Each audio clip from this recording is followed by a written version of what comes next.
Saludos a todos y bienvenidos a este espacio creado por la Asociación Española de Pintores y Escultores, donde dedicamos un rato a hablar con algunos de los artistas que trabajan con nosotros para conocerlos un poco más y profundizar en algunas de sus obras. En la entrevista de hoy contamos con la participación del pintor Miguel Sokolowski Romani. Bienvenido y muchas gracias por aceptar nuestra invitación. Hola, muchas gracias. Muy bien, como siempre, vamos a empezar diciendo algunos datos biográficos acerca de ti. Miguel nace en Madrid en 1968 y comienza su formación artística en 1986 ingresando a la Facultad de Bellas Artes de San Fernando en la Universidad Complutense de Madrid, donde se licencia con especialidad en grabado. Al mismo tiempo, realiza estudios de cine y de animación en la Escuela Taller Fantasma de Madrid. Desde ahí continúa con sus estudios de pintura y también realiza diferentes cursos relacionados con fotografía, retoque fotográfico, diseño, modelado 3D y animación por ordenador. Ha realizado numerosas exposiciones individuales y colectivas y cuenta con reconocimientos como, por ejemplo, el primer Premio Nacional de Pintura sobre tema cervantino en 1989, el tercer Premio Certamen Nacional de Pintura de Ciudadanía de Denia en su 15ª edición y un Accessit en el 10º Certamen de Pintura del Círculo Catalán de Madrid, entre otros. ¿Te ha resultado difícil compaginar tus habilidades en pintura con tus conocimientos en cine? No, no, al contrario. Es una cosa que siempre bueno, últimamente sobre todo me interesa porque el cine, la animación, tiene un componente muy pop. Por ejemplo, una cosa que ocurre en la animación así más clásica es que los acetatos que se ponían delante iban dibujados, iban pintados con tinta y pintura. Los fondos eran como de acuarela, entonces eran como un recorte, era como otro mundo. Entonces la imagen que se movía y el background era pues como dos estilos distintos. Entonces cosas de estas que te remiten un poco al collage, cosa que también trabajo un poco aparte en pequeño formato.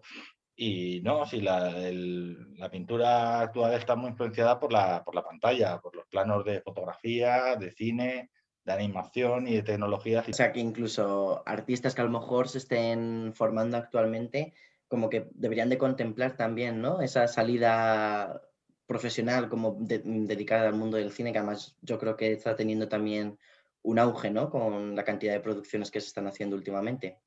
Claro, yo creo que ahora con todas las plataformas que hay de televisión y de canales y de todo, todas las series se multiplican y hay animación y luego la animación también no es solo para películas de animación, porque tú coges una película normal en la que menos te lo imagines y los fondos están generados por ordenador o yo qué sé, por ejemplo en la de Benjamin Button me acuerdo que había montones de puertos y de mares y de barcos y todo, y no piensas que es una película, pero en cuanto es un poco de época, claro, reconstruyes un montón de cosas. O sea, y hay películas de ciencia ficción, eso que prácticamente son los actores y todo lo demás fondo verde, y se añade luego.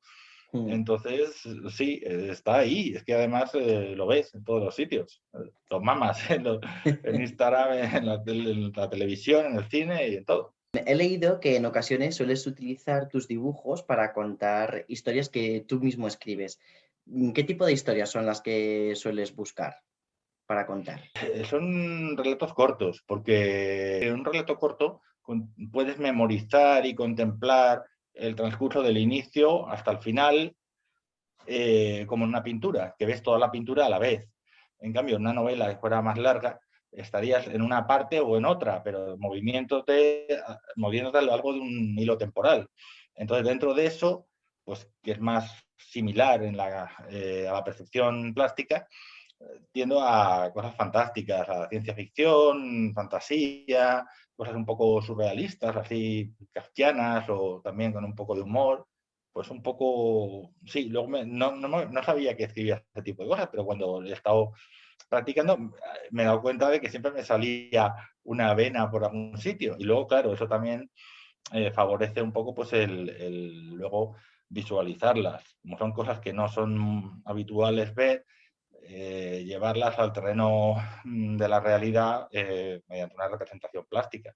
Más que precisamente si eres tú el que las crea, ¿quién mejor que tú va a saber cómo, Claro, cómo las has imaginado en un claro, principio? y de hecho hay veces que se te ocurre una idea y dices, ay, muchas veces también en lo que escribo, el ambiente tiene mucho peso, la luz, el color, a veces tanto que luego es un poco pretexto la historia para desarrollarlo dentro de un mundo que da una lectura distinta de lo que ocurre. Y a veces se te ocurre una idea y dices, ¿qué hago? ¿La escribo o la dibujo o la pinto? Que también se presta a cómic, que es un poco, son historias breves y como ya conoces los planos, los visualizas mucho, también por la influencia fílmica y de todo el bombardeo de imágenes al que estamos sometidos, lo concibes como una sucesión de imágenes y luego pues lo describes partiendo de esos planos o lo dibujas o lo pintas. Y a veces escribes y te da para pintar o pintas y te da una pintura narrativa que te puede generar una historia. Justo de eso te quería preguntar, si alguna vez te había pasado el caso contrario, ¿no? Que a partir de una pintura que hayas hecho, como que haya nacido alguna Mm. historia que después hayas decidido escribir, pero bueno, imagino que por lo que me cuentas que sí ha sido el caso. Sí, es que a veces se te ocurre una imagen y es pues como una pintura, pero es bastante narrativa, porque tiene unos personajes, tiene cosas que se salen de lo normal y que plantean cómo ha llegado a esa situación. Entonces, plantearte por qué está eso así y eso a qué conduce, ya tienes ahí una historia. En cuanto es un poco ilustrativo, en el sentido de que tiene un fondo literario, la obra también se presta a escribirla, aunque tampoco tengas que hacerle un desarrollo de argumento complejo, simplemente pues un vistazo a unas personas, a un lugar y acompañarlos en su cotidianidad un poco. En el mundo del cine, ¿cuáles dirías que son tus principales influencias? ¿Quiénes son directores o películas que hayan calado más en ti? Últimamente he estado pensando en Tim Burton. O sea, no es que me haya influido especialmente, pero me he dado cuenta que en las películas de Tim Burton la deconstrucción que aparece de los decorados y la arquitectura, además Tim Burton había sido animador para Disney. Entonces, pues los planteamientos que pone un poco así góticos son muy del expresionismo de, por ejemplo, el gabinete del doctor Caligari y toda esta deconstrucción de fondos medio oníricos, medio... Y luego, pues la película también del Golem, y luego mucha influencia pues, de Metrópolis, que hace un constructivismo que raya un poco en los carteles soviéticos, en la Art Deco también, y también mezcla un poco la ciencia con la magia, y luego de ahí Metrópolis, pues a Blade Runner y todas estas películas. Y luego también algo no sé, películas como a lo mejor El acorazado Potemkin, así, investigando en cosas clásicas, así un poco, pues de la fotografía, por ejemplo, las imágenes de esas películas suelen oscurecerse un poco por el borde, porque la distancia del plano desde el objetivo a los lados del fotograma es mayor y ahí se oscurece.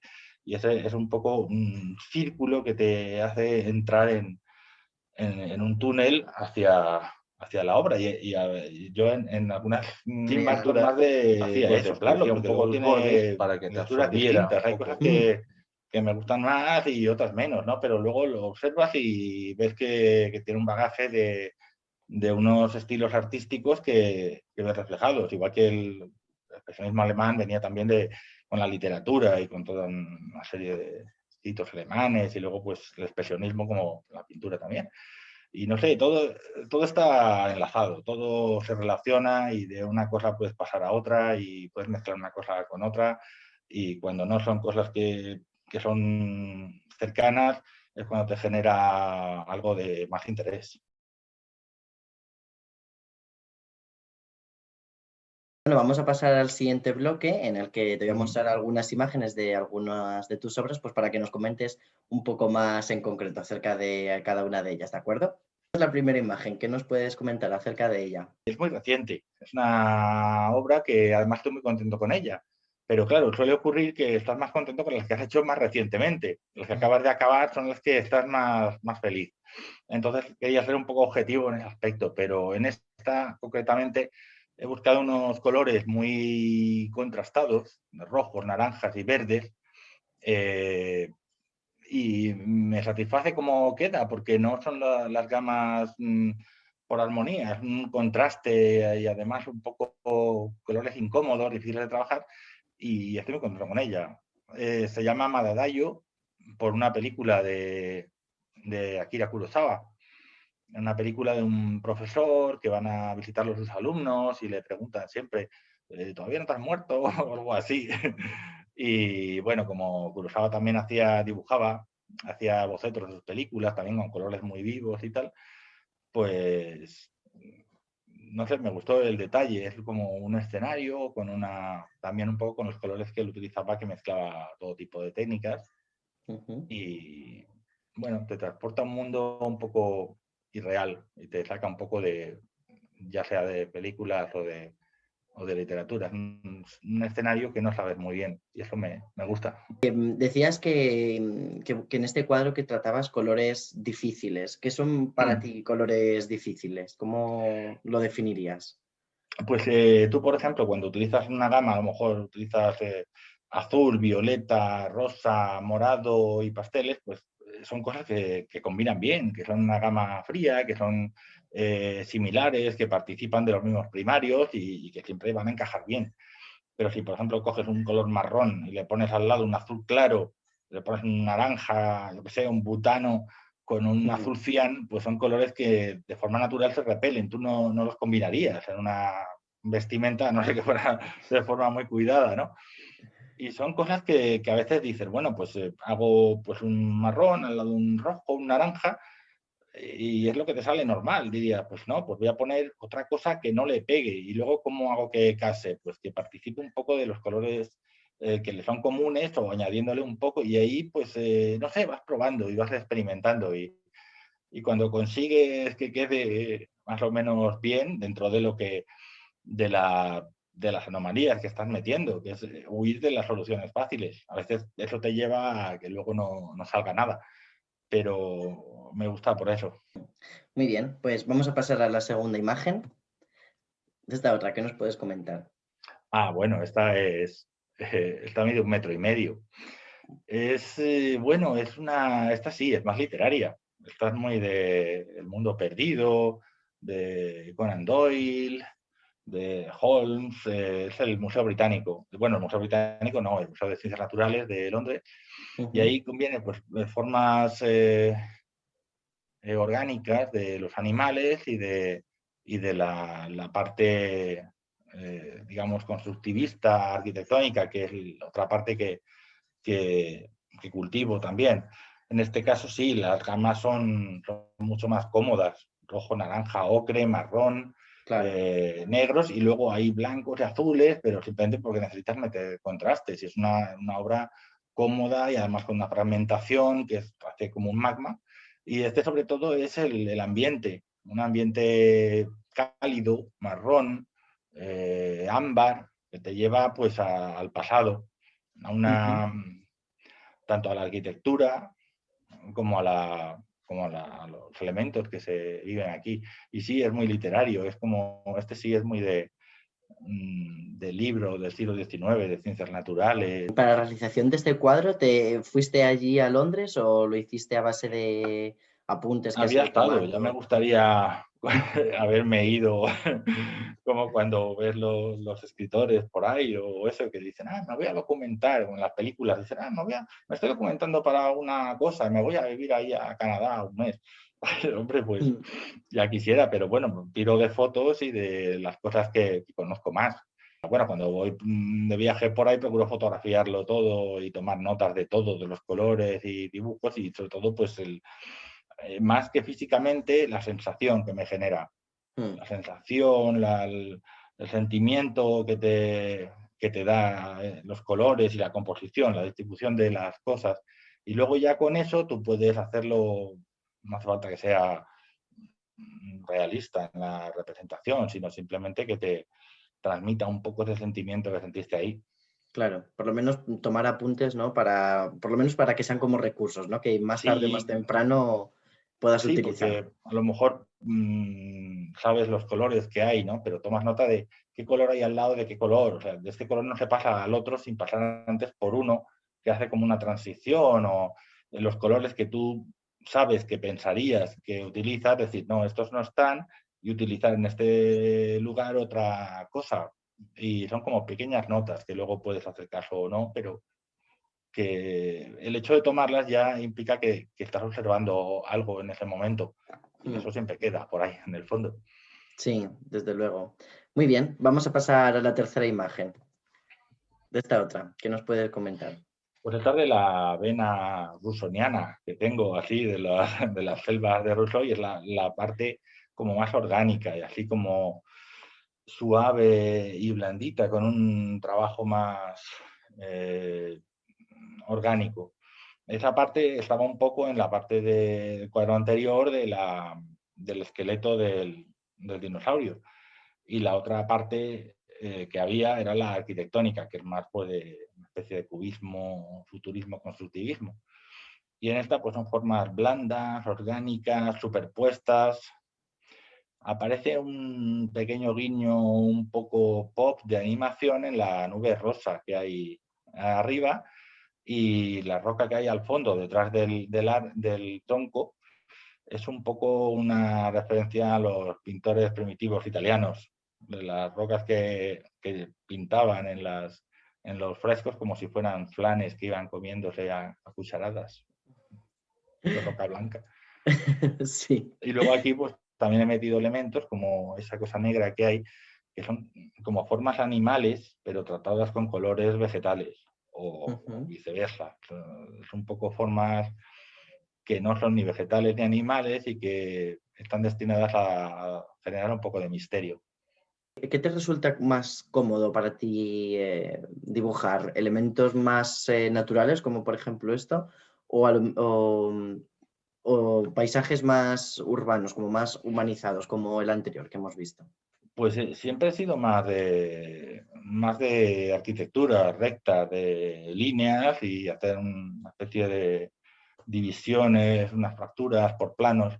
Esto te deja un poco más desamparado, porque lo otro son volúmenes, planos, tal, cortas, y aquí voy improvisando. Estas se hacen de otra forma. Empiezo Claro. por una hoja, otra hoja, luego las uno con una rama y me va, por ejemplo, en este caso empecé por las hojas azules que hay arriba a la derecha. Y luego vas añadiendo y a veces, claro, vas ocultando cosas, vas haciendo como capas, pero es más libre, es una improvisación y luego, pues según vas gastando colores, vas añadiendo colores utilizando los restos de los anteriores, que es lo que los fusiona cromáticamente con lo que hay. O sea, es un poco luchar con eso y ir viéndolo desde... Pero esto es una cosa que añadí más tarde.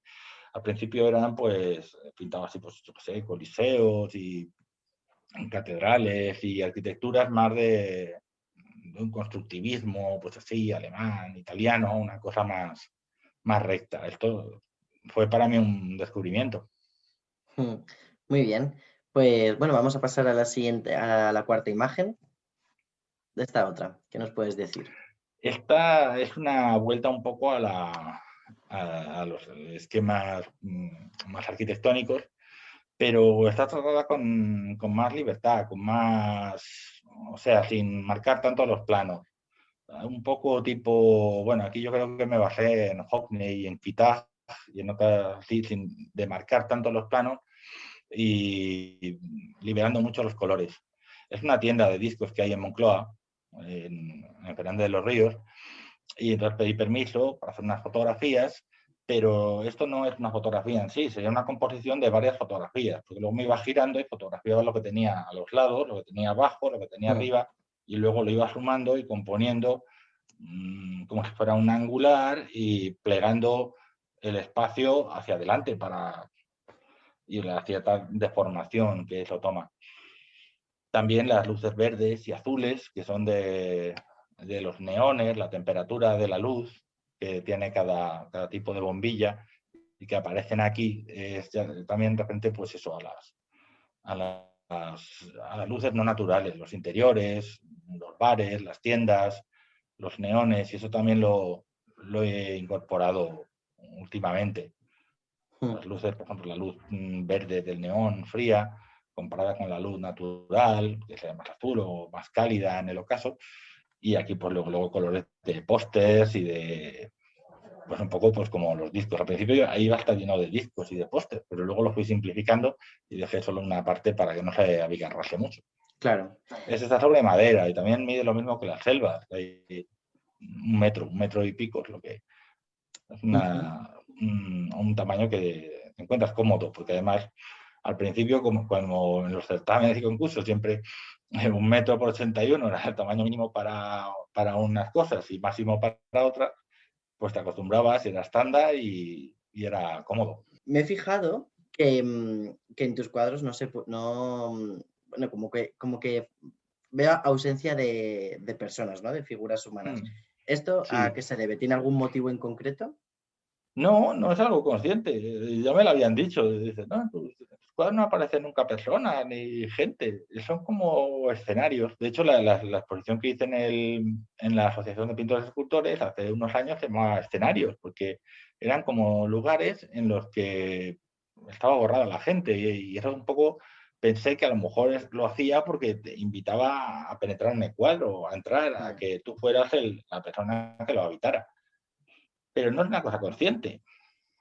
A veces pinto caballos o guerreros o jinetes, pero normalmente, no sé, me paro en el ambiente, en las selvas, que hay 4, en los interiores, en las arquitecturas, no suele aparecer gente. Quizás una invitación a que la gente entre y ocupe el lugar, y a lo mejor pues que no haya nadie o que no te determine.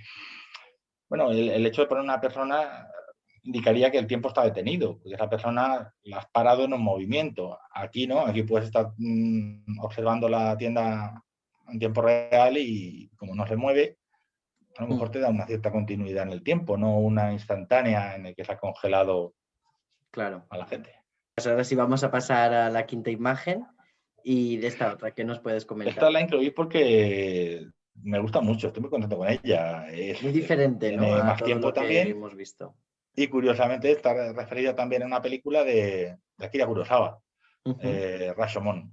Es de los cuadros de Rashomon, sería el tercero, y aquí es en blanco y negro, como es en la película, pero tampoco es blanco y negro del todo. O sea, es blanco y negro, pero tiene algunos toques de rosa, de ocre y algunos colores muy, muy mínimos, pero que al contemplar el cuadro no es la frialdad del gris. O sea, tienen unos tonos que, por otra parte, cuando ves una película en blanco y negro, tampoco es en blanco y negro del todo. Es una transparencia de una cosa y siempre, pues a veces tira al cálido, a veces tira al rosa, a veces tira al verde, al azulado. Y se ven películas como en The Artist, hay un momento que parece que cambian el rollo y cuando cambian a otra escena, ese tipo de película, pues a lo mejor tiene otra composición o otro tiempo, se ha revelado en otro color. Entonces, tú, aparte de, aunque fuera blanco y negro del todo, por lo que te está contando, tú lo teñirías cromáticamente por tus sentimientos. Entonces, en realidad esto sería un patio, sería el muro de un patio donde está cumpliendo ese juicio. Y aquí sí que hay unos personajes delante, en primer plano, que se les está juzgando, que están contando su historia. Y eso los he eliminado para quedarme solo con el fondo, la parte de la arena iluminada, la arena en sombra, el muro y el cielo. He quitado el elemento y sí, en este caso sí, no solo no lo he puesto, sino que he quitado el que había. Y pues nada, pues hasta aquí la entrevista, Miguel. Muchísimas gracias por todo lo que nos has contado y te deseamos mucha suerte en tus futuros proyectos y nada, muchas gracias por venir y estar aquí con Muchas nosotros. gracias a ti y a los que lo habéis organizado.